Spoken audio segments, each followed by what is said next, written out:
Ezrat Hashem, je voudrais dédier le cours de ce soir à la mémoire de Shemaya ben Rachel, qui vient d'être enterré il y a quelques minutes, on peut dire même. Puis à Kadosh Baruch Hu, l'enveloppe dans le Kenadem Mikedem. On va aussi dédier le shiur à la mémoire de Alice Raya Bat Isa, dont c'est la Askara cette semaine. Puis à Kadosh Baruch Hu, l'enveloppe dans le Kenadem Mikedem. Amen. Et pour ma maman Rivka Bat Rachmona, on a les brachas. Puis à Kadosh Baruch Hu, l'enveloppe aussi dans le Kenadem Mikedem. Amen. Les Avdil, pour tous les malades d'Israël, que Akadosh Baruch Hu leur donne une grande réfoua chez les mains, pour tous nos soldats, pour tous nos chatoufim, et que Akadosh Baruch Hu nous donne la victoire. Amen. Alors ce soir, on va parler de la guerre de la fin des temps. Mais avant ça, on va parler de quelque chose de bien. On va aussi dédier le shiur pour la réfoua chez les mains de Shimon ben Toubia. Bezrat Hashem, une bonne réfoua chez les mains, Achlama Meira. Alors il faut savoir que, avant de commencer le shiur, j'aime toujours faire une petite pointe de chassidoute. Parce qu'aujourd'hui, sans chassidoute, on peut pas étudier la Torah. Pourquoi? Pas parce que la chassidoute, elle est plus importante que le reste ou quoi que ce soit, parce qu'elle est différente. Parce que la chassidoute, elle va aller travailler sur ce qu'on appelle la pnimiyut de l'être.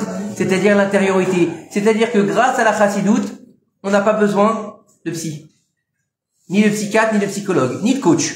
Grâce à la chassidoute, on va découvrir qui on est exactement. Et je peux vous assurer, ça marche. Et ça marche bien. Très très bien même. Grâce à Dieu. Donc je peux vous assurer que même les livres de coaching et tous les cours là sur YouTube que vous pouvez voir en coaching, oubliez, étudiez la chassidoute, c'est de l'or en barre. Donc maintenant, dans la chassidoute, il faut savoir qu'il y a plusieurs niveaux. La chassidoute qu'on étudie nous, c'est la chassidoute du Balatania, du Admour Hazaken, chassidoute Chabad. D'accord? Alors la chassidoute Chabad, je voudrais juste faire un petit rappel, parce que ça m'énerve, de réduire la chassidoute à un mouvement. D'accord? Le mot Chabad, d'accord? Pour beaucoup de personnes, c'est un mouvement. C'est un chapeau, c'est des papillotes, c'est des gens qui mettent les tefilines devant les écoles, d'accord? C'est pas ça Chabad. Chabad, c'est en fait la façon dont le Admour Hazaken a transcendé la chassidoute, c'est que pour moi, merci beaucoup. La chassidoute du Baal Shem Tov Akadosh à son niveau. C'est-à-dire qu'il était le successeur du Maggid de Mézérich, qui était lui-même le successeur du Baal Shem Tov. Et en fait, Chabad, c'est pas un mouvement, c'est pas une ville. Chabad, ce sont les initiales de Chochma Bina Da'at. Chochma Bina Da'at, donc c'est la sagesse, la construction et le savoir. La connaissance, on peut appeler ça si vous voulez. Et c'est en fait les trois grandes sphères maîtresses dans les sphères célestes. On en a 7, d'accord, qui font dans notre monde. Celles-là qui ont les 3 Chochma Bina Da'at, elles sont juste sur le Kisou Kavod, ça s'appelle Olam Haba. D'accord? C'est ça le Chabad. C'est Chochma Bina Da'at, c'est-à-dire, pour traduire ça clairement, ça s'appelle papa, maman et les enfants. La Chochma, c'est le papa. La Bina, Bekarom Mama Shamel Kineraton. Tu aurais pu venir, viens, on vient de commencer. La Chochma, c'est le papa. Pourquoi? Parce qu'il amène la sagesse. C'est pas qu'il est plus sage que sa femme, non. Parce que l'homme, d'accord, toute sa force, il la prend ici au niveau du loose, d'accord. La maman, c'est Bina. Pourquoi c'est Bina? Parce que c'est la construction. C'est elle qui va construire la maison. C'est elle qui va construire les enfants. C'est elle qui va construire son foyer, d'accord. C'est pas l'homme qui construit sa maison, c'est la femme, d'accord. Derrière un grand homme, il y a toujours une grande femme. Derrière un petit homme, il y a toujours une sorcière. Voilà. Et la date, c'est quoi? Eh ben, c'est la jonction des deux. La date, le savoir, la connaissance ultime. Vous comprenez? Donc c'est le bébé. Qu'est-ce qu'ils font un homme et une femme ensemble? Parce que si vous voulez, tout ça, ça s'appelle quoi? Ça s'appelle une union intime. L'union intime, le problème qu'il y a, c'est que tout le monde pense que l'union intime, c'est quoi? Excusez-moi du terme, c'est du sexe. C'est pas que ça, l'union intime. Comme on l'a expliqué Shabbat, qu'est-ce qu'on a expliqué Shabbat pour ceux qui étaient là? Que lorsqu'on ouvre le Sefer Torah, oui ou non? C'est comme une union entre nous et la Shrina, oui ou non? Pourquoi? Parce qu'on va la sortir de sa chambre, on va la déshabiller et on va lire avec. D'accord? Il y a plein de choses comme ça. L'union entre Dieu et nous quand on a reçu la Torah. Il y a plusieurs choses derrière. L'union, c'est pas que une relation. Et la relation, elle est transcendée quand on arrive aussi, même une union, que ce soit entre un homme et une femme, quand on arrive à la transcender, c'est plus une union charnelle. C'est une union de l'âme. C'est là qu'il faut arriver. D'accord? La transcendance, c'est ce qu'on doit chercher aujourd'hui. Maintenant, au niveau de la chassidoute, donc maintenant, j'ai fait ce point sur la chassidoute Chabad. Maintenant, ici, il nous dit le Rav, comme vous savez, je prépare pas mon cours et ce que j'ai, c'est que c'est pratiquement dans mon étude journalière, si c'est hier ou avant-hier, c'était à 2h30, Déborah. Pour que tu saches, 2h30, 3h à peu près. Donc, je définis qu'est-ce que je vais vous dire le soir. Des fois, je sais pas quand. D'accord? Aujourd'hui, un peu plus qu'avant, mais il y a quelques années, ma femme me disait, à 8h15, de quoi tu vas parler ce soir? Je lui disais, je sais pas, on verra. Elle voit un petit peu ta femme ou... Elle me voit pas trop. Oui, c'est pas grave. Elle est sortie ce soir. Ouais. Alors, écoutez. Il nous dit ici, la grandeur du remerciement envers Hachem, de dire merci à Hachem, de dire merci à Kadosh Baruch Hu. Ça vous paraît oui? Ah bah oui, c'est normal. Non, c'est pas si normal que ça. Écoutez bien ce qu'il nous dit ici le Rav. Chaque homme, d'accord, il doit avoir en lui une akaratatov, de la gratitude envers Hachem, d'accord. La personne de qui on apprend la gratitude dans la Torah, c'est Léa. Léa, la matriarche, donc la quatrième matriarche, la quatrième matriarche, d'accord? Même si c'est la troisième puisqu'il a épousé avant, mais il devait épouser Rachel avant. Donc la troisième et la quatrième matriarche, si vous voulez. Mettez-la où vous voulez, entre 3 et 4. D'accord? Léa, la femme de Yaakov Avinu, la sœur de Rachel, quand elle a eu son fils Yehuda, pourquoi elle a appelé Yehuda? Parce que normalement, il faut savoir qu'à la base, Yaakov, il a épousé 4 femmes. Rachel, Léa, Bilha et Zilpa. D'accord? Il savait qu'il devait avoir 12 fils. Diviser 12 en 4, ça fait 3. Chaque mère devait avoir 3 enfants. Rachel, elle devait avoir 3. Léa, elle devait avoir 3. Bilha, elle devait avoir 3. Et Zilpa, elle devait avoir 3. Mais grâce à Dieu, pour plusieurs raisons, on va pas rentrer là-dedans ce soir, Léa, elle a eu beaucoup plus. Donc, dès le moment où elle a dépassé la chose qu'elle devait savoir, elle devait avoir 3, donc elle a eu un 4e. Elle a dit maintenant, qu'est-ce que je fais? Maintenant, je remercie Akadosh Baruch Hu. Donc maintenant, comme je remercie, je vais faire une Oda'a. Oda'a, c'est Léodot. Léalel, c'est remerciement. Ça s'appelle Yehuda. Vous avez compris? Yehuda, c'est pas un nom seulement, c'est un remerciement. Il faut savoir que toutes les tribus n'ont pas été nommées parce qu'ils ont trouvé ça joli, hein. Elle a pas regardé une série, elle a dit tiens, j'aime bien Kevin, je vais appeler mon fils Kevin. Non, il n'y avait pas ça à l'époque. C'était des prophéties que nos mères ont appelé leurs enfants comme ça. D'accord? Donc la Oda, c'est Léodot, c'est remercier Akadosh Baruch Hu. Il nous dit ici. D'accord? Faut remercier toujours ce que fait Hachem pour nous. Hachem Yitbarach, il nous fait tous les jours des miracles. D'accord? Comme il est dit, je vous ai donné des miracles autour de vous. C'est-à-dire que Akadosh Baruch Hu, chaque jour, sans que l'homme il s'en rende compte, lui il continue sa vie. Il se lève le matin, il va au boulot, il fait ce qu'il faut. Dieu, il fait tout autour des miracles pour lui. On a dit, on a fait les Nishmat de ton frère, hein, t'inquiète pas. Hein. Huguette, on a fait les Nishmat de ton frère. On a fait à sa mémoire pour ton frère.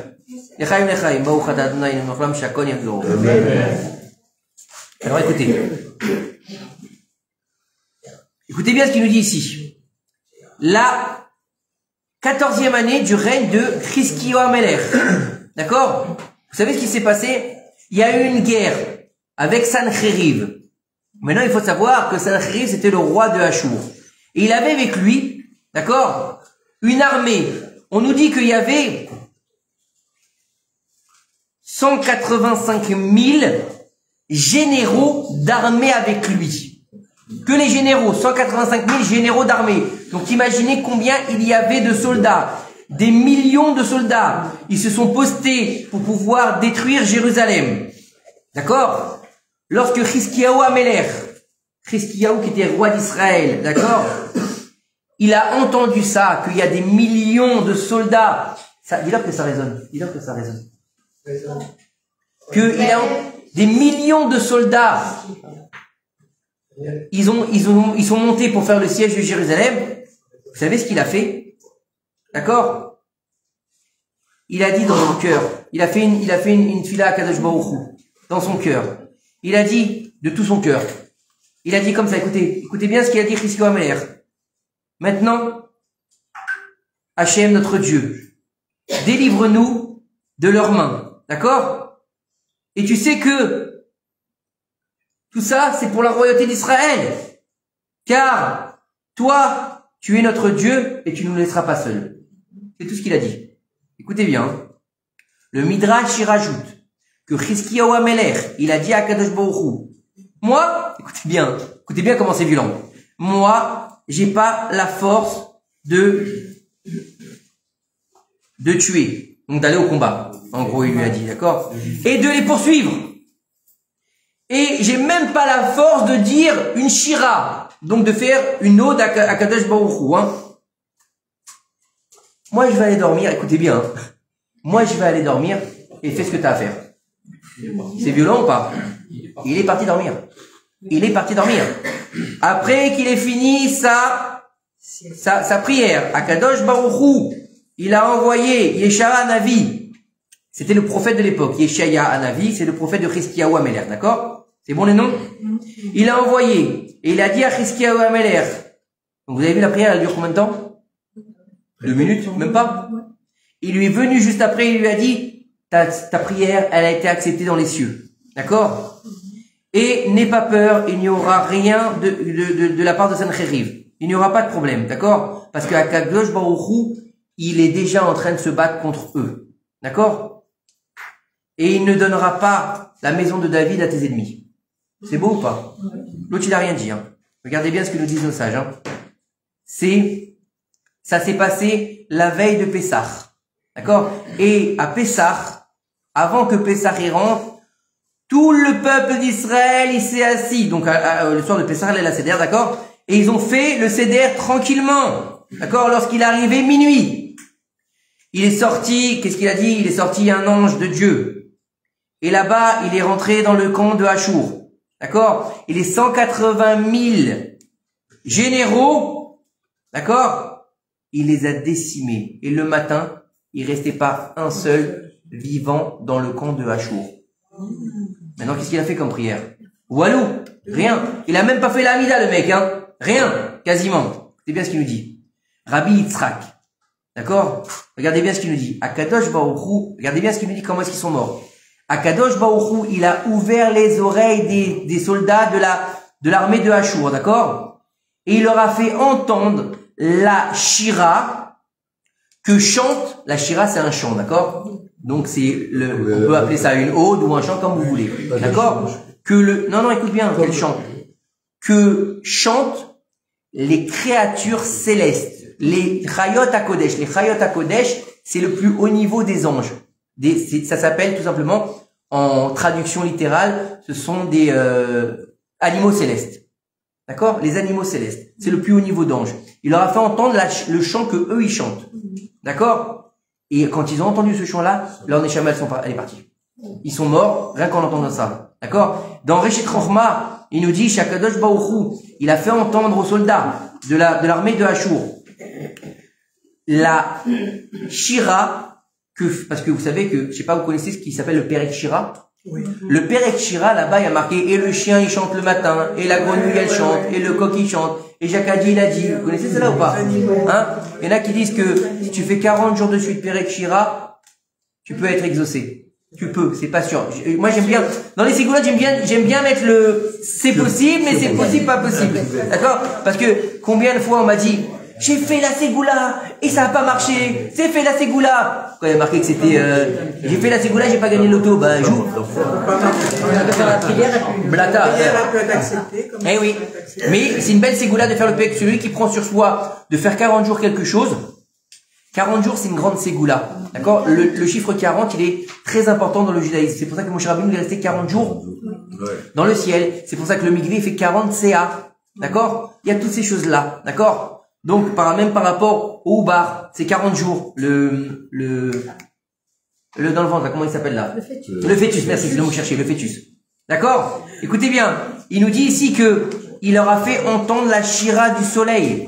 D'accord? Tout au long du moment où le soleil sortait, il commençait à briller. Et le Zohar Kadosh, il nous dit que, d'accord, ils n'ont pas pu se tenir une seule seconde par rapport au chant que le soleil était en train de faire. D'accord? Lorsqu'ils ont entendu cela, d'accord, il nous dit, en fait, ils ont entendu le souffle d'Akadosh Baruch Hu par le soleil. Vous imaginez, puisque le soleil, c'est un ministre d'Akadosh Baruch Hu. D'accord? Ils ont été, en fait, comme si leur âme avait été brûlée par le soleil. Lorsqu'il est arrivé le matin, écoutez bien, c'est terrifiant ce qu'on va dire ce soir, vous allez voir. T'as envie de grandir? Non, j'ai mal au dos. Ah. Lorsqu'il est arrivé le matin, Chizkiyahu, il est sorti. de son palais. Il a regardé dehors de Yerushalayim. Et il a vu que tous les soldats de l'armée, ils étaient tous morts. Imaginez des millions de cadavres. C'est pas un petit peu, des millions de cadavres. Ok? Après un si grand miracle, qu'est-ce qu'il aurait dû faire, Hiskiyahu Amelech? Remercier Dieu. Hiskiyahu Amelech, il aurait dû faire une shira à Kadosh Baruch Hu. Pourquoi une shira? Parce que le remerciement, c'est bien. La shira, c'est le plus haut niveau de remerciement. C'est pour ça que le Sefer Torah, il s'appelle une shira. Oui, la parashat Ha'azinu, il y a marqué Tirtov et Shira Azot, Nachon, Norbert. Tu écriras ce chant-là. C'est quoi ce chant? La parashat Ha'azinu. Et de cette parasha-là, de la parashat Ha'azinu, d'accord? On apprend quoi? Dernière des mitzvot, 613e mitzvot qu'il faut écrire un Sefer Torah. Et oui, voilà. C'est bien, vous n'êtes pas venu pour rien? Non, je peux me casser. Non, je plaisante. Allez, on continue. Il nous dit, écoutez bien ce qu'il nous dit ici. Ça va, tout va bien, ça vous plaît ça? C'est du lourd, hein? Je vous dis, la chassidoute, c'est du très lourd. C'est pas du petit lait, c'est du fromage même. C'est du lourd. Il aurait dû faire une shira à Kadosh Baruch Hu, il aurait dû faire un hallel à Kadosh Baruch Hu pour le remercier du fond du cœur de ce qui venait se passer.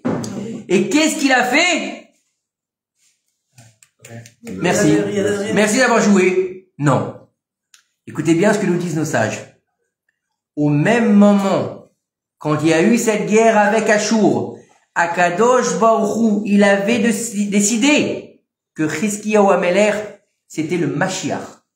Et que la guerre qui venait se passer avec Achour, c'était Gog ou Magog. Vous savez, cette fameuse guerre qu'on entend partout. Gog ou Magog, ça va arriver, l'Iran, l'Irak, toutes les semaines, c'est Gog ou Magog dans les actualités. Vous prenez YouTube, tous les jours, il y a un rap qui te dit, c'était Gog ou Magog, c'était Gog ou Magog. On va savoir c'est quand. Après, j'avais entendu encore un truc encore plus fantastique. Il y avait un rap qui avait dit Gog ou Magog, c'est pas une guerre physique. C'est la guerre qu'on est en train de vivre par rapport à ce qu'on vit par rapport à Internet. Et il avait fait un parallèle avec Gog ou Magog et Google. Que c'était en hébreu les mêmes mots. C'est un peu tiré par les cheveux, mais comme j'en ai pas, c'est pas grave. C'est très torturé, mais il y en a pas. L'Iran est inscrit dans Gog et Magog, non? Je sais pas. On continue? Écoute bien. Écoute déjà l'histoire de Hiskiyahu Amelech, d'accord? Écoutez bien. Il avait donc décidé d'emmener la Géoula, mais du fait que Hiskiyahu Amelech, il a oublié de lui faire une shira, Akadosh Baruch Hu, il a décidé, Midat Adin, étant donné qu'il n'a pas fait une shira, il s'est éveillé, à ce moment-là, la rigueur dans le ciel, et il est venu accuser Hiskiyahu, maître du monde. David Amelech, il t'a fait combien de shirot vetishpachot? David Amelech, il a fait les Teilim. Combien il t'a fait de chants et d'odes? Et t'as pas fait de lui le Mashiach? Et Hiskiyahu Amelech qui t'a même pas fait un seul chant, tu vas le prendre comme Mashiach? C'est pas possible. C'est pas possible. Et donc, étant donné que la mesure de rigueur s'est levée dans le monde, Akadosh Baruch Hu, il a annulé la venue du Mashiach. Vrac! Imaginez, il a oublié de dire merci, alors le Mashiach, il n'est pas venu. Tout simplement parce que il avait, à un moment donné, le moyen de dire merci, mon Dieu, correctement, avec toute les miracles que tu nous as fait, toute la grandeur du miracle qu'on vient de vivre, il a oublié de le dire, et donc il n'y aura pas le Mashiach jusqu'à aujourd'hui à cause de ça. Hiskiyahu Amelech, c'était un des rois d'Israël, vous imaginez? Parce qu'il n'a pas su dire merci. Combien il faut dire merci? Et combien on doit apprendre de nos ancêtres? Léa, elle a dit merci, et elle a eu 6 enfants, 6 garçons et une fille, au lieu d'en avoir 3, parce qu'elle a dit merci. D'accord? Moshe Rabbeinu, il a dit merci au Nil. Il a dit merci au sable, parce que ils l'ont aidé. Quand il était bébé, il les a pas frappés. Ça s'appelle la karatatov. Donc combien on doit avoir de la karatatov à toutes les personnes qui nous ont fait du bien? D'accord? Tout le temps. Alors des fois on a des griefs, des fois on a des conflits. C'est vrai, ça arrive, mais il faut jamais oublier. Même si on a des conflits, de pas oublier le bien que les gens nous ont fait. D'accord? On crache pas dans la soupe dans laquelle on a mangé, d'accord? Et même si malheureusement des fois, eh ben, il y a... Je vous laisse? Non, elle est juste toi. C'était un film, ça, avec Jean Reno. Alors, écoutez, bon. La karatatov, faut pas oublier, des fois malheureusement, des couples divorcent. Ça arrive, malheureusement. Bien sûr. Eh ben, faut pas oublier la karatatov aussi dans les moments difficiles. Des fois, c'est dur. Des fois, c'est des divorces qui sont terrifiants. Moi, j'ai un ami, d'accord, je crois qu'il a mis 7 ans pour divorcer. 7 ans. Il y avait des sous au milieu. 7 ans, il a mis pour divorcer. C'est terrible. Mais, oui, question d'oseille. Mais c'est vrai, bon, il y a un divorce, il y a des choses qui se passent pas. Tu peux ne pas être d'accord, tu peux être en colère, c'est vrai. Mais n'oublie pas ce qui s'est passé, que ce soit du côté de ta femme ou du côté de ton mari. D'accord? Ta femme, elle t'a donné des enfants. Déjà, rien que pour ça, tu devrais la remercier. Ton mari, il a été travaillé pendant X années. Rien que pour ça, tu devrais le remercier. N'oublie pas les bonnes choses aussi. C'est vrai que c'est dur, mais il faut pas oublier les bonnes choses. Et aujourd'hui, dans la génération d'ingrats dans laquelle on vit, faut pas oublier les gens qui te font du bien. Et faire du bien, c'est pas forcément donner quelque chose. C'est pas de l'oseille, c'est pas il t'a aidé à déménager alors t'oublieras pas. Non, c'est pas ça. C'est un sourire. C'est une main sur une épaule quand t'en es pas bien. Un type il a la rassera, il est au travail, il a la rassera. D'accord? Il s'est levé un lundi matin, il a eu une mauvaise nouvelle, ça arrive. Et ben tout simplement, je lui mets une main sur l'épaule, je lui dis t'inquiète pas, ça va aller. Et ben il doit avoir une karatatov. Comprenez? C'est important de pas l'oublier ça, parce que malheureusement aujourd'hui on l'oublie très régulièrement et c'est dommage de l'oublier parce que et surtout on oublie souvent Akadosh Baruch Hu. On oublie Akadosh Baruch Hu. Tous les matins tu te lèves, tous les matins tu ouvres tes yeux et tu vois combien ils se sont levés ce matin sans voir ou combien ils se sont pas levés. Combien ils se sont pas levés. Voilà, on rentre du cimetière. Voilà. Après des années de souffrance, de maladie, des années de maladie, il est parti. Qu'est-ce qu'on peut faire? Alors dire merci. Dire merci. Parce que c'est important. Alors même si on est malade, même si on a des difficultés, même si on a des comptes en banque qui marchent pas, même si on est en instance de divorce, c'est vrai. C'est dur. Même si on n'a pas ce qu'on veut, et souvent on n'a pas ce qu'on veut de toute façon. Et ben savoir dire merci à Kadosh Baruch Hu tout simplement parce que on est là, parce qu'on est en vivant, parce que malheureusement on a des jeunes de 20 ans qui tombent toutes les semaines, d'accord? Parce que malheureusement il y a 890 soldats, je crois, 890 soldats qui sont tombés depuis le début de la guerre. Faut pas les oublier, d'accord? Parce que comme j'ai dit Shabbat, c'est pas 890 qui sont mortes, c'est 890 familles qui sont mortes, d'accord? C'est toutes les familles. Donc faut penser à eux. Tu vas te dire. Alors c'est vrai que tu peux pas. Tu as des problèmes avec tes enfants, de l'éducation, il est un peu dur. Oui, c'est vrai. Mais au moins il est vivant. Au moins tu peux l'embrasser. Au moins tu peux lui dire qu'il est bête. C'est vrai. Même ça, c'est faire preuve de gentillesse, parce que quand tu t'intéresses à quelqu'un, même si c'est des fois négatif, mais ça veut dire que tu l'aimes, parce que sinon tu t'en fous. Et ça, c'est important aujourd'hui. Je pense que c'est quelque chose qu'on doit prendre à cœur, parce que malheureusement il y a beaucoup, et encore de beaucoup, je vais arrêter là, de problèmes autour de nous. Et si on n'arrive pas à voir le bon, on n'aura rien compris. On aura des soucis, c'est clair, on aura des problèmes. Mais au moins d'avoir la mesure de dire merci. Merci mon Dieu, je suis encore en vie. Merci mon Dieu qu'on a eu 15 jours de missiles qui sont venus d'Iran. Merci mon Dieu que il n'y a pas eu un carnage en Eretz Israël. C'est un miracle. Merci mon Dieu que quand... Oui, mais c'est pas par rapport à ce qu'aurait dû être. T'as vu les dégâts, honnête? T'as vu les dégâts? Eh ben, oui, mais par rapport aux dégâts, c'est rien. D'accord? Quand le missile, il est tombé là, au bout de la rue, quand le missile est tombé au bout de la rue, ok? Je vous dis au bout de la rue, en bas de chez moi, d'accord? En bas de chez moi, là. Le missile, le trou comme ça. D'accord? Hein? Et la première fois de l'autre côté. Qu'est-ce qu'il y a eu? Une fenêtre qui s'est fissurée un petit peu. Et l'arbre qui a brûlé un petit peu. Vous imaginez? C'est un miracle. C'est un miracle, ça. Donc, faut pas oublier les miracles d'Akadosh Baruch Hu, jour après jour. Avec tous les ennemis qu'on a autour de nous, on est encore debout, on est encore vivant, on est en train de faire un cours de Torah tranquille, en direct sur Facebook, en train de boire un coup tranquille. Mais normalement, ce sera impossible. Ça s'appelle la Emouna. Donc, Bezrat Hashem, on va continuer. Ils comprennent tellement peu qu'ils envoient encore un bateau. Et ben voilà. Laisse-les envoyer un bateau et des saucisses et tout ce qu'ils veulent. Laisse-les, ils comprendront rien de toute façon. Allez, Bezrat Hashem, on continue le cours. Jusque là, ça a été, il y a des questions, il y a quelque chose, non, ça va? C'est bon? Alors maintenant, comme on l'a dit, le cours a parlé de la guerre de la fin des temps. Il faut savoir que on a plusieurs niveaux de guerre. On va avoir une guerre qu'on appelle Gog ou Magog. C'est la guerre de la fin des temps, cette fameuse guerre Gog ou Magog, qu'on retrouve ces noms-là dans le livre de Bereshit. Déjà, on a ces noms-là qui sont dans les descendances de l'humanité. D'accord? Qui c'est exactement Gog ou Magog? On ne sait pas exactement qui c'est. On n'a pas défini. Mais on sait une chose, c'est que c'est qu'une étape. Il y a l'étape majeure de toute la fin des temps. C'est la guerre absolue qui s'appelle la guerre contre l'antithèse. Merci d'avoir mis le vibreur. L'antithèse d'Israël qui s'appelle Amalek. Amalek, c'est pas Gog ou Magog. Amalek, c'est encore autre chose. Et Amalek, c'est une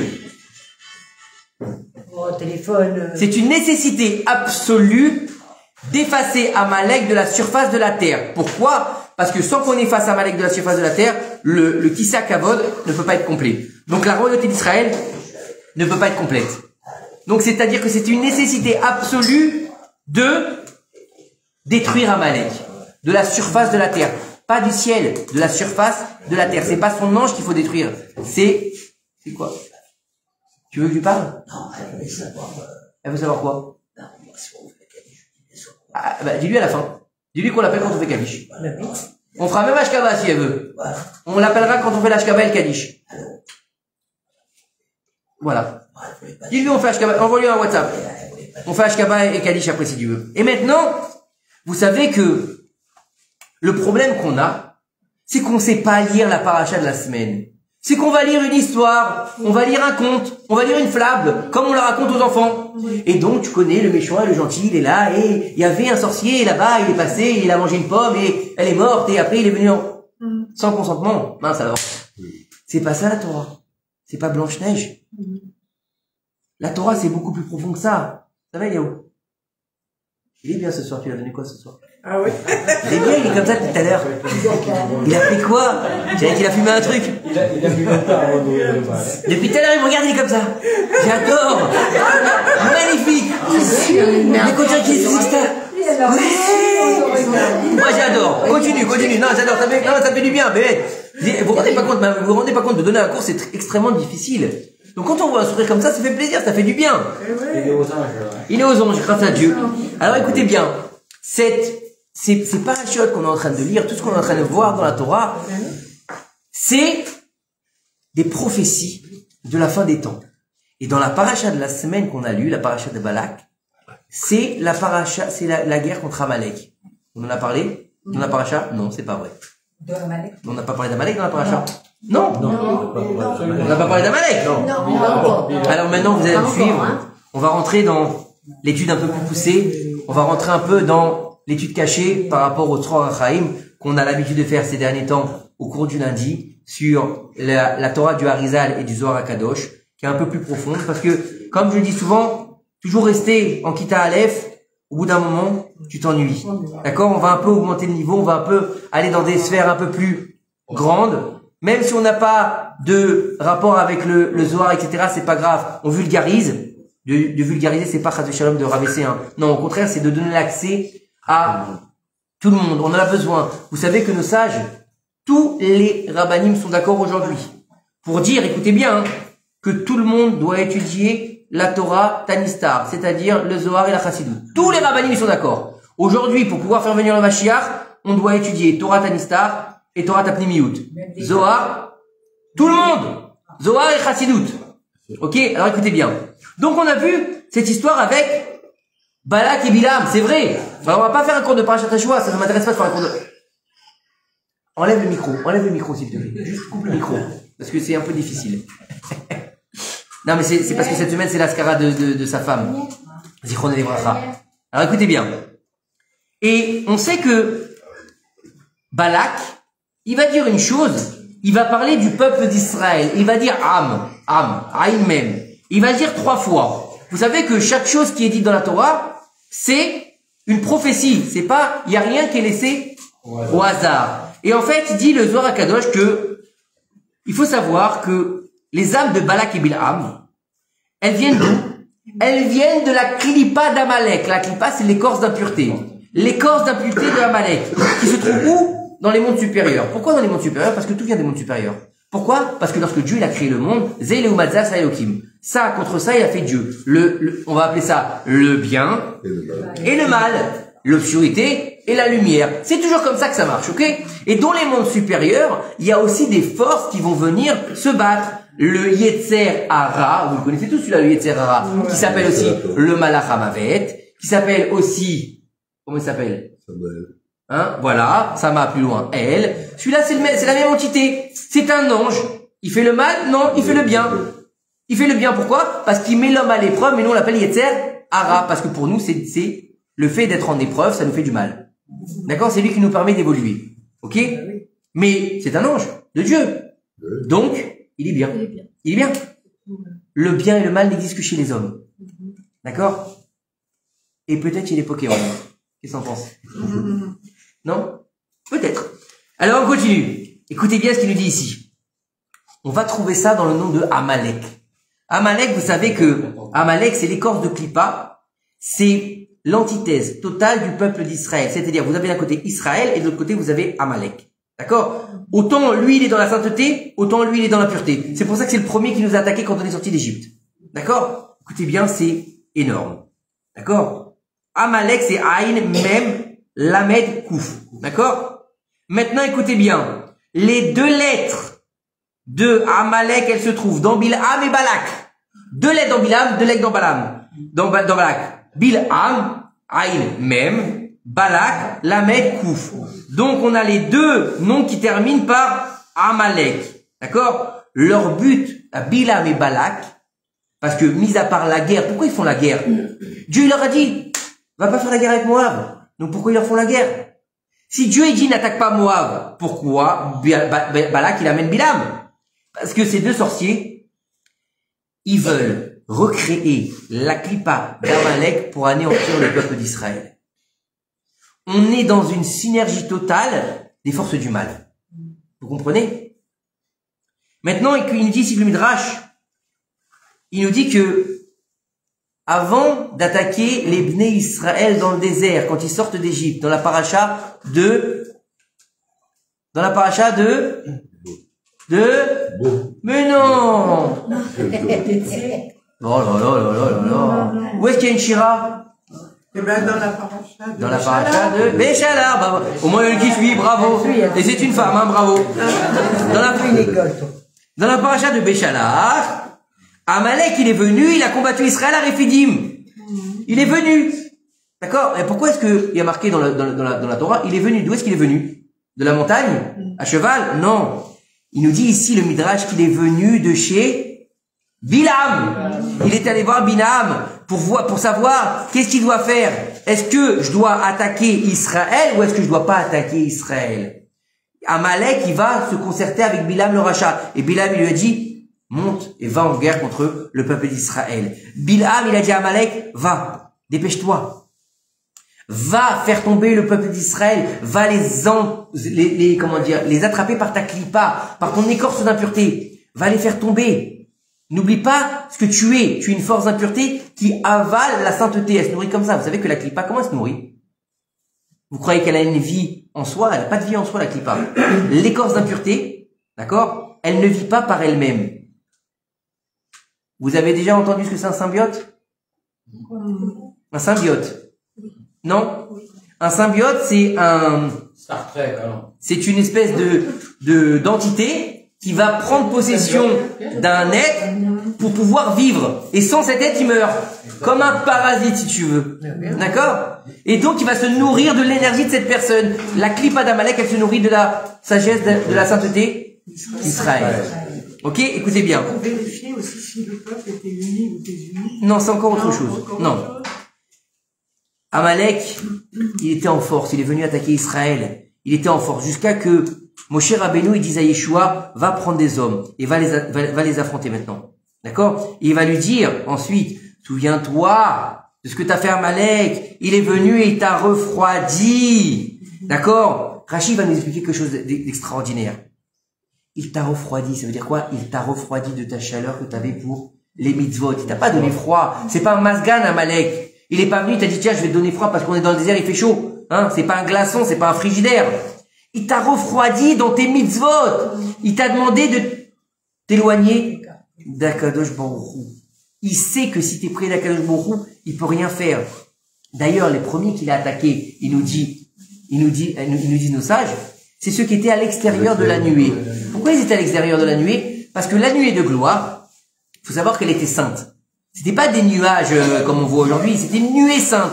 Et tous ceux qui avaient fauté, elle est crachée à l'extérieur. Et en général, c'était ceux qui avaient fauté avec la Brit Mila. Et Amalek, qu'est-ce qu'il attaquait? La Brit Mila. D'accord? Donc c'est encore à un niveau très très élevé. Pourquoi? Parce que la Brit Mila, c'est le sceau d'Akadosh Baruch Hu. Il faut comprendre une chose. C'est que souvent, les choses tournent autour de la Brit. Toujours les choses tournent autour de la Brit. Pourquoi? Parce que c'est pas parce que le monde il tourne sur la débauche. Quoique, c'est parce que c'est le sceau d'Akadosh Baruch Hu. Et c'est la dernière porte avant la Géoula. C'est-à-dire que la Brit Mila, d'accord? On parle pas du membre, on parle de l'essence même, c'est-à-dire le sceau d'Akadosh Baruch Hu. Une fois qu'on a ôté ce fameux prépuce qui s'appelle l'écorce du serpent. Le prépuce, c'est en français. En hébreu, ça s'appelle l'écorce du Nachash. Ok? Quand elle est enlevée, cette écorce du Nachash, on passe dans ce qu'on appelle le Yesod, la sphère céleste du Yesod, qui s'appelle Yosef Hatzadik. Pourquoi il s'appelle Tzadik, Yosef? Pourquoi il s'appelle Tzadik? Est-ce qu'Abraham on l'appelle Tzadik? Non. Qui c'est encore qui s'appelle Tzadik dans la Torah? Qui encore s'appelle Tzadik dans la Torah?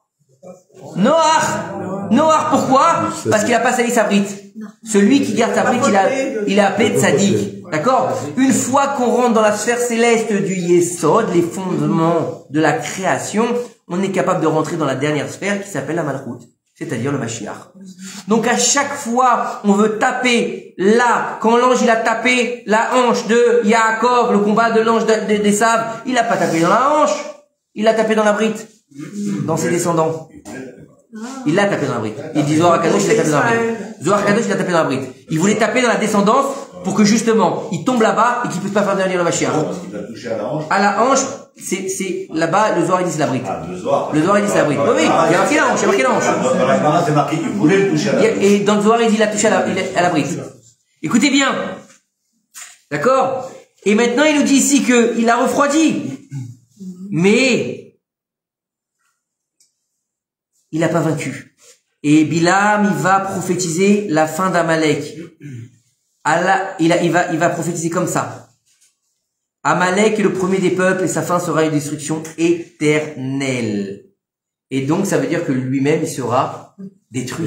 Puisqu'il fait partie, on a dit qu'il est extrait de la clipa de Amalek. Ça veut dire que, regardez bien comment c'est beau la Torah. D'accord? Rabbi Yitzhak Aizik de Kartit, il nous dit, lorsque Yoshua bin Nun il entre en guerre contre Amalek, selon les instructions de notre maître, Moshe Rabbeinu qui l'a envoyé, d'accord? Il ne put affaiblir que les 2 premières lettres de Amalek, Aïn, Mem. Et par conséquent, les 2 dernières lettres, elles sont chez Bilam, puisque les Aïn et Mem, elles étaient chez Balak, chez Balak. Et c'est pour ça que il y a marqué, il affaiblit Amo, Vayachalosh Yoshua et Amalek ve'et Amo, Aïn, Mem. Donc on est dans les 2 dernières lettres, d'accord? Mais donc il a affaibli Amalek du côté de Balak, mais pas de Bilam. D'accord? Il nous reste le Lamed et le Kouf. D'accord? Écoutez bien ce que nous dit le Zohar HaKadosh. La lettre Aleph, elle a été enlevée du nom de Balak. Parce que normalement, il s'appelait Ba, Bet, Aleph, et plus loin, Lak. Mais nous, on l'appelle Balak, Bet, Lamed, Kouf. D'accord? Ça va jusque-là, tout le monde suit? Ça vous plaît? C'est intéressant, non? Ce qui signifie celui qui vient frapper Israël. D'accord? Ça veut dire qu'il reste chez Balak le Lamed et le Kouf. Les 2 dernières lettres du Amalek, qui n'ont pas été affaiblies par Yoshua bin Nun. Puisqu'il a traité que le Aïn Il est en train de faire la cuisine. Et à manger. Alors écoutez maintenant.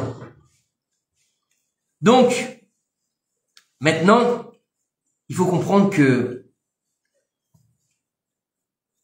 Amalek, qu'est-ce qu'il voulait faire quand il a été chez Bilham? Il a voulu renverser les lettres du Aïn même, d'accord, dans son nom, avant d'entrer en guerre contre Israël, d'accord. C'est pour ça qu'il n'a pas été chez qui? Chez Balak. Il a été que chez Bilham. Pourtant lui c'est un grand sorcier aussi. Les deux étaient des grands sorciers. Donc qu'est-ce qu'on voit là ici, d'accord? Que en fait il a utilisé que les noms de Aïn même, de Bilham et pas de Balak, d'accord. Donc c'était que sur les premières lettres du nom de Bilham.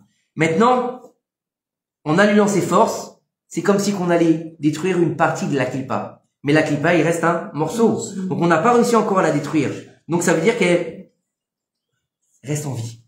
Il y a une vie quelque part. Même si on enlève la tête, on a encore quelque chose qui vit. Et donc quelque chose qui est en train de repousser. Vous comprenez? Alors pourquoi Yoshua il n'a pas été combattre aussi le Lamed et le Kouf? Oui ou non, c'est une bonne question. Il aurait dû aussi faire ça, on aurait été débarrassé, on aurait dû Amalek complet, au revoir et merci, et on est content. Non. Parce que Balak, il devait devenir le roi de Moab. Parce que Balak, Akadosh Baruch Hu, il lui a dit à Moshe, ne va pas les attaquer Moab. Tu peux pas aller attaquer Moab. J'ai besoin de lui. J'ai besoin de Balak. Pour la suite des événements. D'accord? Donc, étant donné que l'Amed et le Kouf, ils sont encore dans le monde d'Amalek, ils pouvaient pas toucher directement. Il n'a plus que les affaiblir un petit peu en détruisant les deux premières lettres. D'accord? Alors, la question qui se pose, si ces deux sorciers étaient si grands, si Bilham, il est plus grand que Balak, Balak, il n'était pas roi à la base. Ils l'ont intronisé en tant que roi. Pourquoi est-ce qu'ils n'ont pas intronisé Bilham à la place de Balak? Vous avez compris? Et parce qu'en fait, justement, parce qu'il lui restait encore les deux lettres de Amalek, il avait la capacité plus forte que Bilham à se battre contre le peuple d'Israël. Vous avez compris? Pour redonner la puissance, Balak, qu'est-ce qu'il a fait? Il a été chercher Bilham pour redonner la puissance au Aïn même que Yoshua il avait détruit. Pour remettre en... Hein? C'est ce qu'on est en train de vivre, exactement. Pour remettre en place Amalek. Vous avez compris? Pourquoi est-ce que Balak est un grand sorcier? Il a été chercher Bilham pour pouvoir lui redonner son essence pour qu'il rende complet le nom d'Amalek et qu'on puisse se battre contre Israël. Vous avez compris? C'est exactement ce qu'on est en train de vivre aujourd'hui. C'est exactement ce qu'on est en train de vivre aujourd'hui puisqu'on se bat contre Amalek. Il voulait en fait, Balak par là, redonner la puissance totale à la clipa d'Amalek. Bah, c'est énorme, hein? Donc pourquoi maintenant on peut comprendre pourquoi est-ce qu'il dit Am. Il dit Am. Pourquoi il appelle Am un peuple? Parce qu'il sait qu'il a détruit la clipa de Amalek à l'époque de Yoshua. Donc il sait déjà que le Aïn même, il est effrayé par le fait que Yoshua, il a déjà, à la sortie d'Égypte, il a détruit le Aïn même de Amalek. Donc il a très peur de ça. Il dit, s'il redétruit encore le Aïn même, je vais pas pouvoir en venir à bout. Donc je vais pas pouvoir le détruire complètement. Vous avez compris? Donc ça veut dire que maintenant, si je n'arrive pas à reconstruire Amalek, je suis sûr de perdre contre Israël. Et donc je suis sûr d'être vaincu et je suis sûr que Amalek il sera détruit. Vous avez compris? Ça veut dire que derrière ça veut dire que lorsqu'on va regarder ce qu'on vient d'étudier aujourd'hui, ça veut dire que c'est pas une simple paracha qu'on vient de vivre. C'est pas simplement un récit de 2300 ans, 2500 ans, qu'on va voir l'histoire de Balak et Bilham. On est en train de vivre exactement la délivrance finale. Dans notre vie, on est en train de voir qu'ici, la guerre de l'avènement du Mashiach. Parce qu'il faut savoir une chose, c'est que Balak, il va participer à l'avènement du Mashiach. Sans le vouloir, il est l'arrière-arrière-grand-père de Ruth, la grand-mère de David Améler.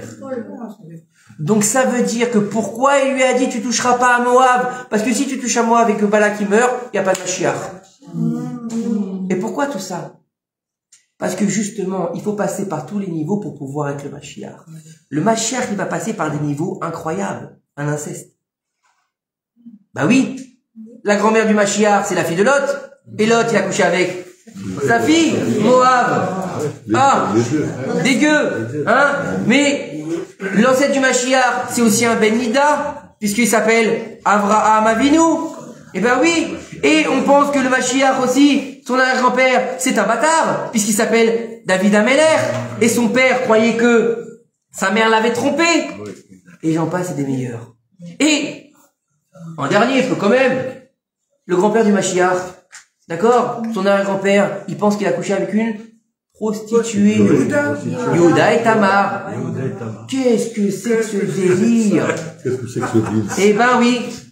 Parce qu'en fait, comme je l'ai déjà expliqué, plus la Neshama elle est grande, plus elle va être nue par les clipotes, et plus elle va être enfouie bas, et plus elle va être difficile à sortir, et puis il va falloir aller creuser pour la sortir. La Neshama de David Ameler, nos sages ils nous disent, elle était tout en bas, dans le plus basse clipote, et il voulait pas la laisser sortir. C'est pour ça qu'il y a tout ce micmac, que Isha il a quitté sa femme, il était avec une servante, et qu'elle est venue en secret de la nuit, et qu'il était roux, et qu'ils ont cru que c'était Esav, et qu'ils l'ont jeté dans le truc, et il a battu un lion, il a battu un ours.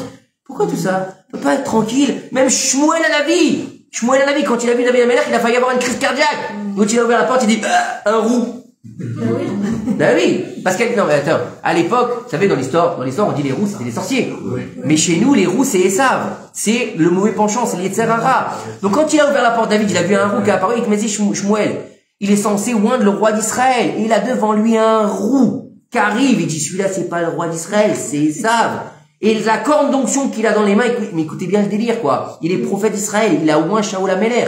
Donc c'est quelqu'un qui a quand même une certaine prestance, Shmuel à la vie. Il voit David, il manque d'avoir une crise cardiaque. La corne d'onction qu'il a dans les mains, elle se déverse, elle explose, elle se déverse directement sur David. Elle lui fait une couronne d'huile sur la tête. Vous imaginez où on est? Vous comprenez un peu ce qu'on est en train de vivre quand on va lire une paracha de la semaine, mais on est fou de l'étudier comme le Midrash raconte, comme l'histoire de la paracha, ou comme ils font sur Internet maintenant, la paracha en IA. C'est bien, hein? Je saurais pas la voix off. C'est bien, ça. Non, bien sûr, ça. Mais justement, le Midrash raconte aussi, ça touche tout le monde. Mais au jour d'aujourd'hui, quand on commence à un peu rentrer dans l'étude, on peut plus se permettre d'étudier la paracha à niveau d'une petite histoire dans YouTube. De comprendre que aujourd'hui, l'incidence qu'il y a sur nos vies de tous les jours, elle est là. Elle est là. C'est ce qu'on vient de voir là pendant une demi-heure sur Balak et Bilham. C'est pas la fin des temps. Alors je me casse. La vérité. Vous vous rendez compte qu'on est dans la Klippa d'Amalek aujourd'hui? On est en train de vivre la Klippa d'Amalek. On est en train de vivre le messianisme. Attention, quand je parle de messianisme, ça fait très catholique, c'est clair. D'accord? Mais on n'est pas du tout là-dedans. On n'est pas du tout là-dedans. On est dans le Mashiach. Le Mashiach, il est là. Le Mashiach, il attend que ça pour se dévoiler. Et nous, on passe à côté. Oh, bah, j'ai lu une belle histoire. Il y avait deux sorciers qui étaient dans la plaine de Moab. Et puis, ils ont fait des sacrifices. Puis l'âne, il a parlé. Et puis, il lui a dit, oh, franchement, tu m'as tapé. C'est pas très gentil de ta part. Et à la fin, ils ont fini par coucher avec des filles. Mais excusez-moi, juste une question. Est-ce que vous avez, pour ceux qui regardent un petit peu la télé, d'accord, tous les films où il y a des juifs dans les films, qu'est-ce qu'ils font les juifs? Ils sont tous assimilés. Regardez bien, tous les films assimilés. Je parle pas des films historiques, hein. Je parle pas des films historiques genre la Ligue Schindler, je parle pas de ça. Hein. Tous les films où ils font apparaître des juifs, c'est des juifs assimilés. Que ça, c'est l'assimilation. L'assimilation. C'est quoi? C'est les Benot Moab de la fin de la paracha de la semaine. C'est la même chose. La même chose. Il n'y a rien de nouveau sous le soleil. Vous comprenez? C'est-à-dire qu'on est en train de vivre une réalité qui nous dépasse. Ça veut dire qu'on a beau essayer de lire la Torah, on n'a rien compris. On est passé à côté toute notre vie. On peut lire la Torah 40, 50 ans, 60 ans, 70 ans, 100 ans. Je sais pas si à 100 ans. Mais bon, regardez où on est aujourd'hui. Dans une paracha qui nous paraît anodine. Une histoire de sorcier qui s'est même pas passée dans le peuple d'Israël. C'est la fin des temps. C'est exactement la guerre de la fin des temps. Amalek. On ne pourra pas reconstruire le trône divin tant qu'Amalek, il existera sur la face de la terre. Shabbat Zachor. Shabbat Zachor. On doit, vous imaginez que c'est une paracha spéciale qu'on doit lire obligatoirement et que celui qui l'a pas lu, il devra la relire, ou bien s'il aura passé le temps, il devra la relire dans la paracha de Kitetse, je crois. Kitetse. D'accord? Dans le Sefer de Devarim. On est où là? Et en plus de ça, on te dit que lorsque tu vas la lire, il faut que tu utilises le Sefer Torah le plus beau, le plus méoudar, et attention comment tu la lis, et que toutes les paroles elles soient bien prononcées. Mais pourquoi tout ça? Et le Shabbat, je vais à la synagogue, j'écoute la paracha, des fois je m'endors un petit peu, et je suis fatigué. Et on te dit, écoutez bien, on te dit que même si tu t'endors, il y a des chovas. Ouais. Vous saviez ça ou pas? C'est vrai. Si tu t'endors pendant la lecture, je parle pour les hommes, hein, pas pour les femmes, parce que vous n'avez même pas besoin d'être là, d'accord? Le type, il est là, il écoute la paracha. À un moment donné, il est un peu somnolent parce qu'il a mangé trop de dafina, d'accord? Il a mangé les boulettes. Quoique normalement, non, pas les boulettes. Non. Et j'ai dit à Eliel, je la laisse tranquille avec les boulettes. Je la laisse tranquille. Jusqu'à qu'on les goûte. Aladia. Dis Blinéder. Dis Blinéder. Dieu bénisse, que Dieu vous bénisse. Ça fait plaisir de vous voir en tout cas ce soir. Ça fait plaisir. Moi, je trouve que plus ça va, hein, Daniel, plus ça va et plus le cours il est dans la bonne humeur. Hein? Baruch Hashem. Mais la table, elle est pas assez grande maintenant. On va pousser les murs d'abord. Baruch Hashem. On a un peu augmenté le niveau depuis ces années, c'est vrai aussi. On a essayé de faire un peu mieux que d'habitude. C'est vrai qu'au début, les premiers cours étaient nuls.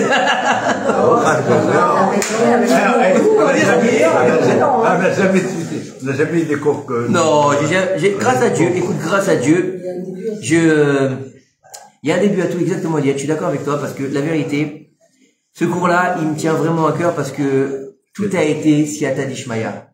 La rencontre avec Daniel, la rencontre avec Eliaou, d'accord? Eliaou, le fils de Marilyn et de James, d'accord? Qui a commencé le cours. Son envolée vers les États-Unis, toute cette histoire, le fait que je reprenne le cours. C'était pas Mouvan Meelav, hein, comme on dit, hein. C'était pas du tout clair à la base, hein. Que je puisse continuer à faire le cours aussi, d'ailleurs, je sais pas comment. D'accord? Et Baruch Hashem, ça fait plus de 10 ans? 10 ans. 10 ans. Non, plus de 10 ans. Plus de 10 ans. Plus de 10 ans. Bientôt 11 ans. Ishtabbar chez Molad. Bientôt 11 ans. C'est un? Eh ben, on n'a pas connu. C'est moi, je faisais des cours pour les hommes. Je faisais des cours pour les hommes. On a commencé à Tikot. Je faisais des cours pour les hommes, c'était chez moi à Tikot, à la maison. Et, Baruch Hashem, mais en tout cas, ce que je veux vous dire, c'est que, Ishtabbar chez Molad. On est, aujourd'hui, dans le mois de Tammuz. On a passé le 17 Tammuz. Je vais finir avec ça, après je vais vous libérer parce que, non, que ça va encore. On n'a pas encore passé l'heure. 1 heure. 1 heure. On a dit 1h10, 1h15 de cours. D'accord? Bon, des fois, quand je me lâche, ça Salomé me dit pas, mais c'était 1 heure, la dernière fois c'était 1h42. Hein, 1h42. Et Salomé voulait que ça continue 2 heures encore. Hein? Écoutez bien. Bezrat Hashem. Écoutez-moi. Vous dites Amen. Bezrat Hashem, Bekarov Mamash, on fera la Brit Mila du bébé de Eliaou et Salomé, Bekarov Mamash. Fais attention, c'est des moments de être Hatson, parce que je le cherche pas, ça sort comme ça, hein, ça sort comme ça, donc, et on va marier Bezrat Hashem aussi, Bekarov, Jonathan, alors lui, il a plein de, Jonathan, Israël, je sais pas combien de noms, Jonathan, le fils de Nathalie Bezrat Hashem. On va le marier très bientôt, donc si vous avez une jolie jeune fille à lui présenter, dépêchez-vous, il faut le marier. 25 ans. Hein? L'Echaim.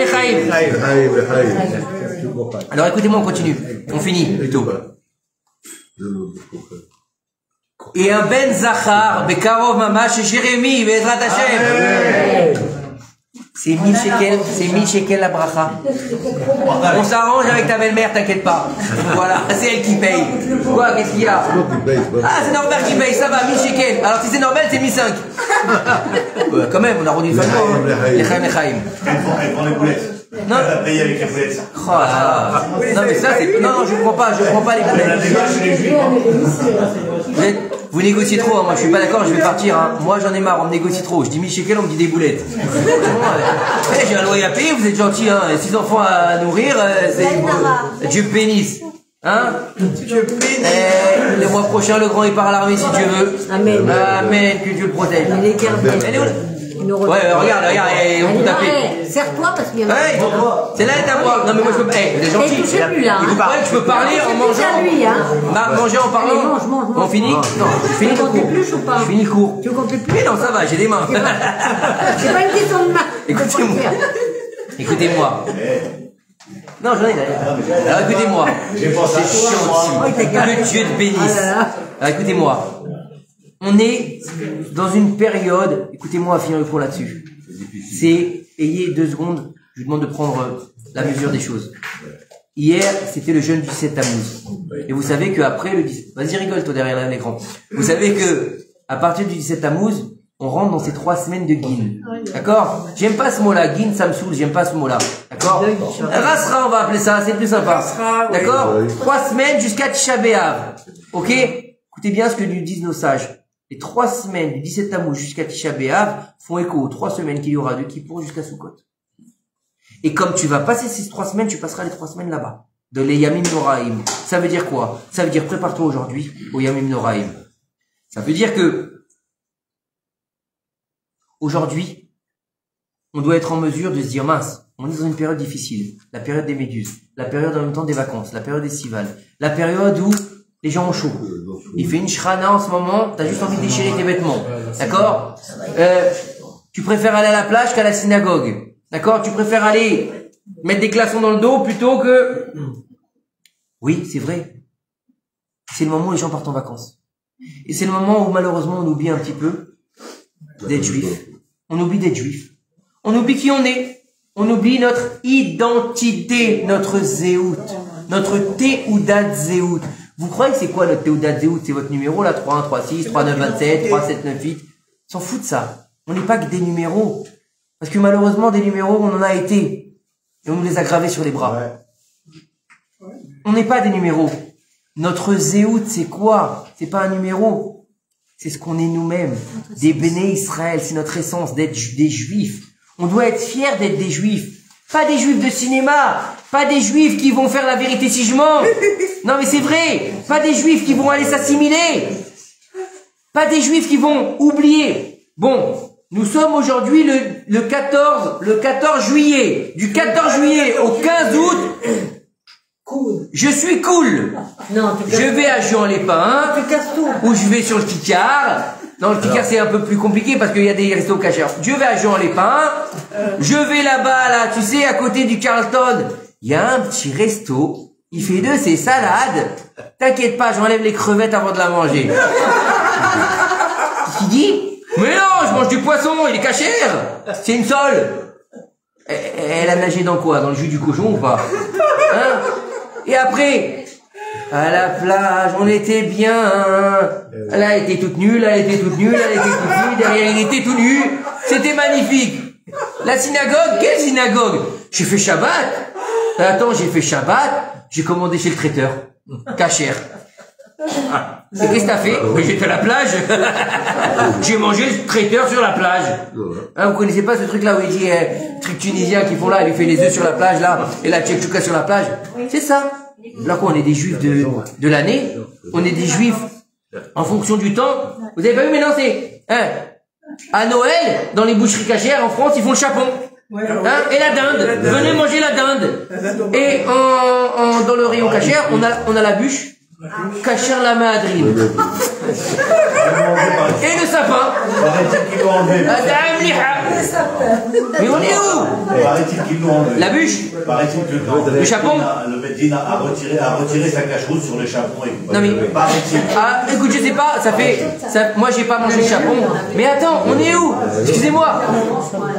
On est des juifs, on continue.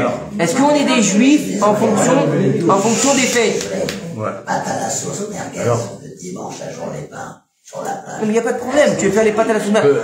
Il va nous faire les pâtes. Alors Guy va nous faire les pâtes à la sauce merguez pour le prochain cours. Ah ouais. Alors il y a merguez Madrid, pâtes à la sauce merguez pour combien on est aujourd'hui, Dieu bénisse? 30 personnes? 30 personnes, le prochain cours t'es obligé.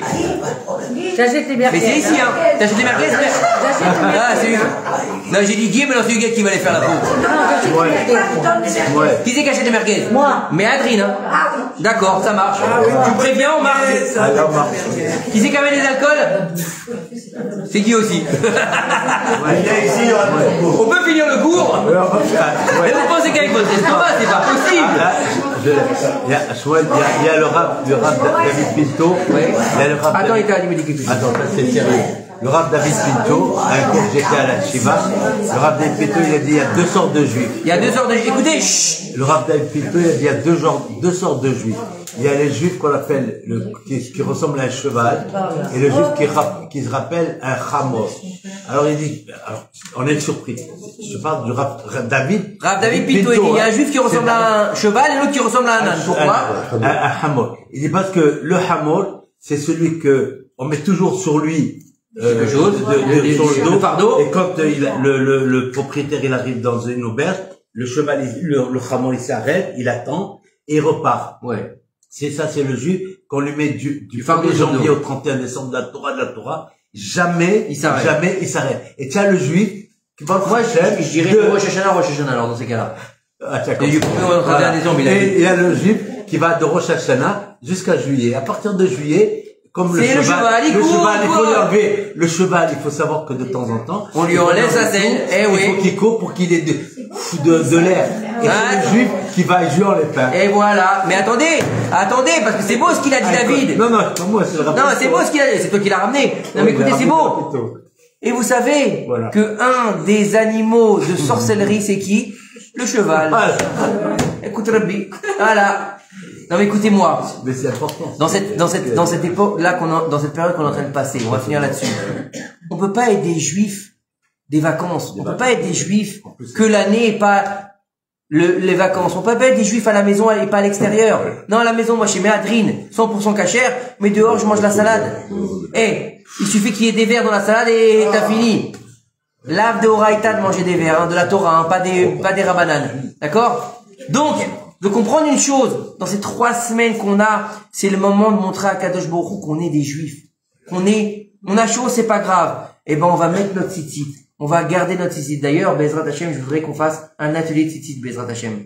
D'accord? Pour montrer, on fera des tzitzit, on demandera une participation aux hommes, et on achètera les fils, on fera nous-mêmes les fils. D'accord? Donc, Bezrat Hashem, on fera ça bientôt, Bekaro Mamash. C'est une idée comme ça qui me vient. Pour vous, mesdames. Et vous les vendez après? Non, chaque personne qui va, il part avec son tzitzit. Mais moi, si j'en veux 4 ou 5. Zarnier qui va encore. Donc on va ouvrir un business de tzitzit et puis mais ils sont malades ou quoi ce soir?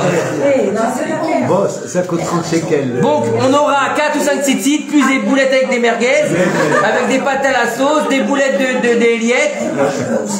Et moi je vous dis, on va tous s'installer ensemble, c'est plus simple. On va les merguez, des pâtes à la bolognaise. Attends. Tout à l'heure c'était qui faisait les pâtes? Maintenant c'est Laurence qui fait les pâtes. Des pâtes à la bolognaise.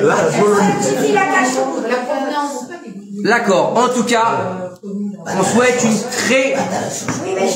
très bonne santé, Bezrat Hashem, au petit-fils de Laurence, Bezrat Hashem, que l'opération se passe très bien, Amen.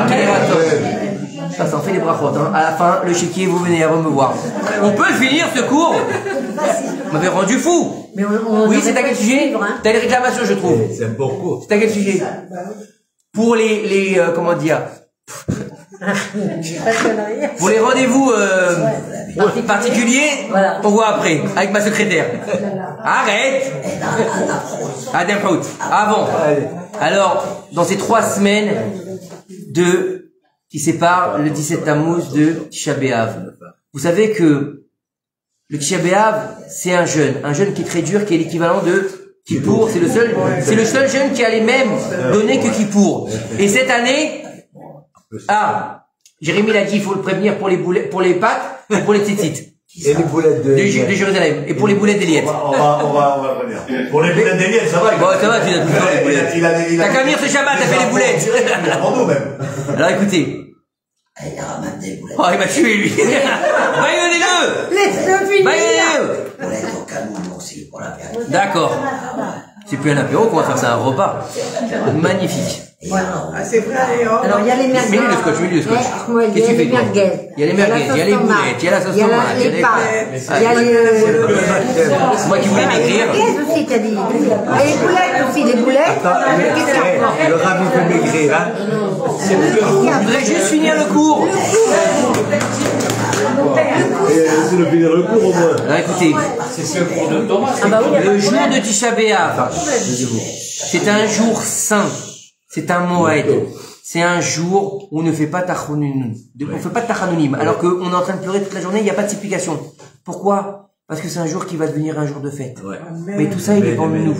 Ça dépend que de nous. On a 3 semaines de préparation. 3 semaines pour se dire maintenant, je vais faire ce que Dieu, il attend de moi. Alors qu'est-ce que Dieu, il attend de moi? Est-ce qu'il attend de moi d'être un rabbin? Non, il attend pas tout le monde d'être rabbin. Il attend, non, ça suffit. Il attend pas tout le monde. J'ai rien mangé en plus aujourd'hui. Il attend pas tout le monde d'être rabbin. Il attend pas tout le monde d'être un avraire. Il attend pas tout le monde d'être un moël. Il attend d'être ce que tu es, d'être toi, d'être un vrai juif. J'ai été choisi pour faire partie de l'élite du monde. Waouh! Mais c'est extraordinaire. Dieu, il m'a choisi pour faire partie de l'élite du monde. Et si moi, j'ai pas la chance, alors je suis quoi? Et moi, je préfère être comme Esav. Je vais aller à Juan-les-Pins. Hein?